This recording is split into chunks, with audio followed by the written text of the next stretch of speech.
Nabi SAW bersabda, la salata liman lam yaqra' bi fatihatil kitab, tidak sah salat seseorang kecuali dia ini mesti membaca surah Al-Fatihah. Kemudian surah Al-Fatihah ini luar biasa Pak keutamaannya. Di dalam tafsir Ibnu Katsir disebutkan, Fatihatul kitabi syifa'un min kulli summin.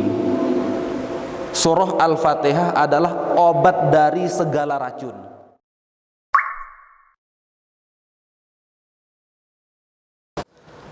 Alhamdulillah, hadirin yang dimuliakan Allah Subhanahu wa taala, di pagi hari ini kita akan sedikit membahas surah Al-Fatihah. Kalau kemarin biasanya kita membahas tahsinnya Pak, membahas tajwidnya. Pada hari ini mungkin jarang yang menyampaikan fikih mengenai surah Al-Fatihah. Batasan-batasan seseorang dinyatakan sah sholatnya, seperti apakah Al-Fatihahnya. Kalau dari segi tajwidnya udah banyak yang menyampaikan, mungkin idghamnya bagaimana, sifat hurufnya, makharijul hurufnya, waqafnya bagaimana. Nah, pada hari ini kita akan sedikit membahas masalah Al-Fatihah. Kenapa ini perlu dibahas? Karena ini sangat penting. Nabi SAW bersabda, la salata liman lam yaqra' bi fatihatil kitab, tidak sah salat seseorang kecuali dia ini mesti membaca surah Al-Fatihah. Kemudian surah Al-Fatihah ini luar biasa Pak keutamaannya. Di dalam tafsir Ibnu Katsir disebutkan, Fatihatul kitabi syifa'un min kulli summin. Surah Al-Fatihah adalah obat dari segala racun. Jadi kalau kita ini kena racun, jangan langsung ke obat dulu Pak, jangan langsung ke apotik, tapi baca Al-Fatihah dulu, ditiupkan ke air, langsung minum. Nah, ini banyak ceritanya seperti itu. Nah, di sini apa yang dibahas dalam kitab ini disebutkan, wa'lam anna wajibatil fatihati asyratun. Wa'lam, ketahuilah oleh engkau, anna wajibatil fatihati, sesungguhnya kewajiban-kewajiban di dalam membaca surah Al-Fatihah asyratun, ada 10. Al-awwalu, yang pertama adalah jami'u ayatiha, seluruh ayatnya mesti kita baca Pak. Seluruh ayat di dalam surah Al-Fatihah mesti kita baca, dari Bismillahirrahmanirrahim sampai waladdallin, itu mesti wajib kita baca. Nah, sekarang ada problem. Ada seseorang dia ini tidak hafal surah Al-Fatihah. Bagaimana? Apa solusi bagi dia kalau dia ini tidak hafal surah Al-Fatihah? Maka ulama di sini memberikan solusi. Apakah dia ini hafal sebagian saja ayat dari surah Al-Fatihah? Seumpama dia hanya hafal Alhamdulillahi Rabbil Alamin, maka Alhamdulillahi Rabbil Alamin nanti diulangi 7 kali Pak. Alhamdulillahi Rabbil Alamin, Alhamdulillahi Rabbil Alamin, Alhamdulillahi Rabbil Alamin, diulangi 7 kali. Ketika kapan? Ketika dia tidak hafal seluruh ayat daripada surah Al-Fatihah. Yang dia hafal cuman Alhamdulillahirabbil alamin aja. Maka Alhamdulillahirabbil alamin nanti diulangi berapa kali? 7 kali. Nah, sekarang masalah lagi. Sebagian dari ayat surah Al-Fatihah dia pun gak hafal Pak. Bagaimana caranya? Nah, maka ulama pun memberikan solusi. Solusinya bagaimana? Ketika dia sholat, dia letakkan Al-Quran kecil di kantongnya Pak. Diletakkan di kantongnya. Nah, nanti ketika imam membaca surah, dia baca Al-Fatihahnya itu dengan binazor, dengan dilihat. Nah, jadi membaca Al-Quran di dalam sholat tuh hukumnya boleh. Jadi bawa Quran kecil, dibuka, dibaca surah Al-Fatihah di situ di dalam sholat, itu boleh hukumnya. Nah, itu boleh hukumnya. Sekarang problem lagi, dia nggak bisa baca Al-Fatihah Pak, udah nggak hafal, kemudian dia nggak bisa juga baca Al-Fatihah, tuh nggak bisa dia. Bagaimana solusinya? Maka ulama juga memberikan solusi di sini bahwasanya apakah dia ini hafal surah selain Al-Fatihah. Umpamanya dia hafal surat Qul Huwallah ya, surat Qul Huwallah, maka surat Qul Huwallah ini nanti adalah sebagai pengganti daripada surah Al-Fatihah. Nah, paham Pak ya? Nah, ini tahapannya seperti ini, urutannya seperti ini. Sekarang problem lagi, selain Al-Fatihah pun nggak hafal dia Pak. Qul Huwallah nggak hafal, Qul A'udzu Birabbin Nas nggak hafal, Qul A'udzu Birabbil Falaq juga nggak hafal. Bagaimana? Maka ulama memberikan solusi, dia disuruh zikir Pak, disuruh zikir. Tapi zikirnya ini yang disebutkan di sini adalah zikirnya Subhanallah walhamdulillah wala ilaha illallah Allahu akbar la haula wala quwata illa billah. Hafal semua Pak ya?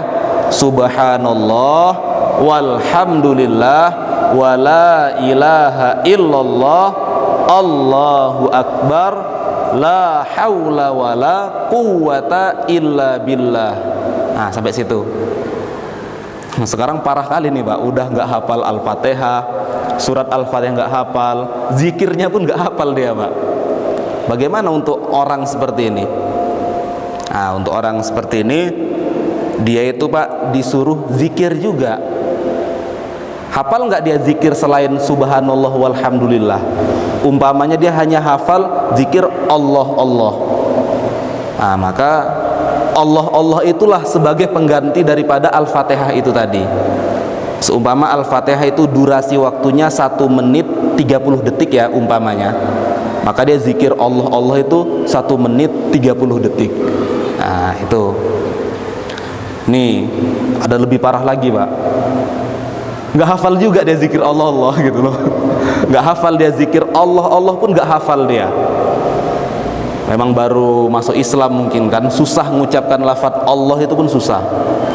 Maka solusi terakhir, nah ini solusi terakhir udah nggak ada lagi nih Pak. Ini solusi terakhir, udah puncaknya udah. Kalau enggak ya udah nggak ada toleransi lagi. Yaitu apa? Diam seukuran Al-Fatihah. Udah ketika sholat Allahu Akbar, diam aja lah. Diam gitu. Diam seukuran Al-Fatihah 1 menit 30 detik tadi. Ah, paham Pak ya? Jadi solusi terakhir untuk orang yang nggak bisa Al-Fatihah, nggak bisa baca surat dan nggak bisa zikir, itu solusi terakhirnya adalah dia itu diam aja Pak. Udah diam aja lah, sholat Allah Akbar, diam. Yang penting ngikutin gerakan imam. Nah, untungnya kalau kita ini sholat berjamaah, orang yang seperti ini Pak ditanggung imam.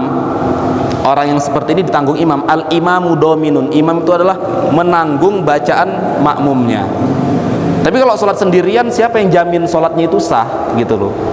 Maka untuk orang yang kayak gini, disuruhlah sholat berjamaah dia supaya sah sholatnya. Nah, insyaallah Pak ya. Nah, ini kewajiban yang pertama, seluruh daripada surah Al-Fatihah itu wajib dibaca, termasuk Bismillahirrahmanirrahim wajib dibaca Pak ya. Dalam hadis juga disebutkan Bismillahi ayatun minha. Bismillah itu termasuk daripada surah Al-Fatihah. Adapun cara bacanya mungkin secara sirri itu nggak masalah. Banyak khilafiyah masalah sirri ataupun jahar. Tapi untuk mazhab kita Imam Syafi'i rahimahullahu taala, kapan Bismillah itu Al-Fatihah dibaca sirri? Ketika sholatnya sirri juga Pak. Zuhur, asar kan sirri, maka Al-Fatihahnya pun dibaca dengan sirri, termasuk Bismillahnya juga. Tetapi ketika sholatnya itu jahar ya, sholat maghrib, isya, subuh, maka Bismillahnya tuh dikeraskan. Nah seperti itu. Berbeda halnya dengan mazhab Hanafi rahimahullah ta'ala. Nah, beliau berpendapat bahwasanya Bismillah itu bukan termasuk ayat Al-Fatihah.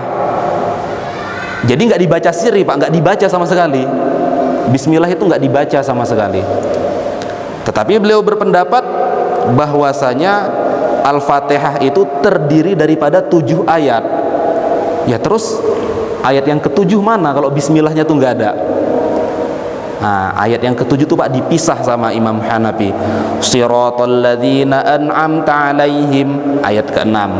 Ghairil maghdubi 'alaihim waladdallin. Itu ayat yang ketujuh, dipisah sama beliau. Makanya menurut ulama qiraah, kalau kamu napasnya panjang jangan berhenti di 'alaihim, tapi waladdallin sebisanya. Siratal ladzina an'amta 'alaihim ghairil maghdubi 'alaihim waladdallin. Nah, justru yang dianjurkan berhentinya di waladdallin, bukan di 'alaihim. Nah, kenapa seperti itu? Nah, supaya kita ini tidak mengikuti mazhab Hanafi yang berpendapat seperti itu. Tapi kalau berhentinya di 'alaihim nggak masalah juga Pak. Nah, nggak masalah. Paham ya sampai sini ya?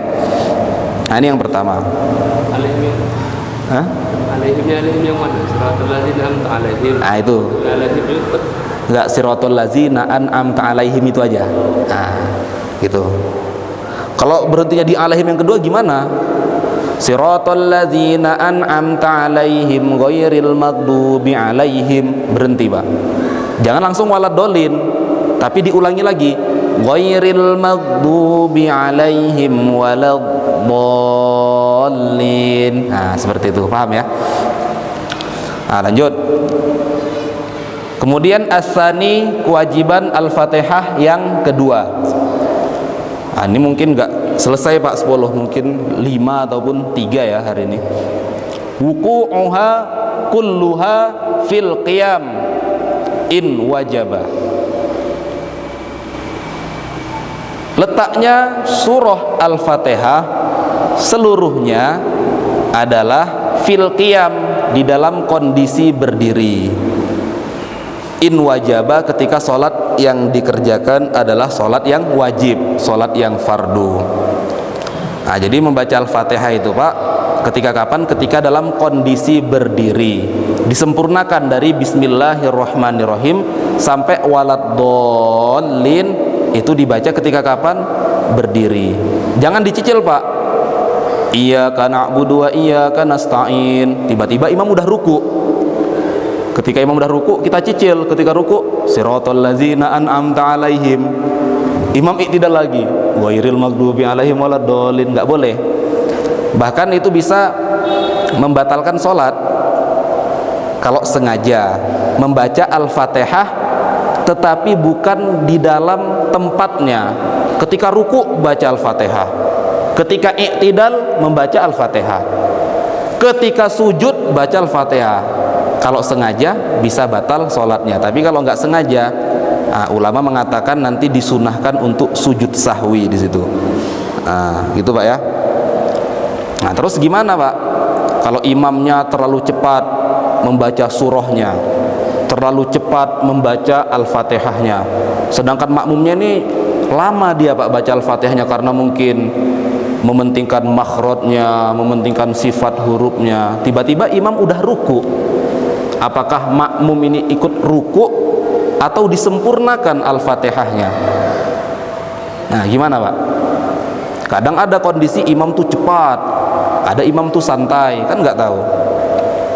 Nah, jadi makmum itu secara garis besar dibagi menjadi 2. Ada yang namanya itu makmum muwafiq. Itu yang pertama, makmum muwafiq. Yang kedua adalah makmum masbuq. Apa yang dimaksud dengan makmum muwafiq? Adalah makmum yang punya kesempatan untuk membaca Al-Fatihah secara sempurna. Nah, itu makmum muwafiq. Ketika imam takbir, dia pun ikut takbir juga Pak. Seperti itu. Nah, sekarang imam makmum muwafiq ini tadi, dia tuh nggak sempat membaca Al-Fatihah. Kenapa nggak sempat membaca Al-Fatihah? Karena mungkin ngelamun dia, ingat anaknya, ingat istrinya, ya. Tiba-tiba imam yang di depannya itu udah ruku. Apakah makmum muwafiq ini langsung ikut ruku atau harus menyempurnakan Al-Fatihahnya? Nah, untuk makmum muwafiq Pak, karena dia dari awal ikut takbir ataupun dia tuh punya kesempatan untuk membaca Al-Fatihah, ketika imam ruku jangan ikut ruku. Nah, harus menyempurnakan Al-Fatihahnya walaupun ketinggalan 3 rukun yang panjang. Ingat ya, walaupun ketinggalan 3 rukun yang panjang. Rukun yang panjang itu apa aja? Ruku, dia ketinggalan, gak masalah dia ketinggalan ruku. Yang kedua, dia ketinggalan sujud 2 kali. Ruku ditambah 2 sujud kan udah 3 ya. Yang penting imam tuh gak berdiri lagi menuju rakaat selanjutnya. Nah itu gak masalah. Dia menyempurnakan Al-Fatihahnya walaupun imam tadi sudah dalam kondisi sujud, walaupun imam sudah dalam kondisi i'tidal. Nah kalau i'tidal itu bukan rukun yang panjang Pak, rukun yang pendek. Nah ini sampai-sampai kalau makmum muafik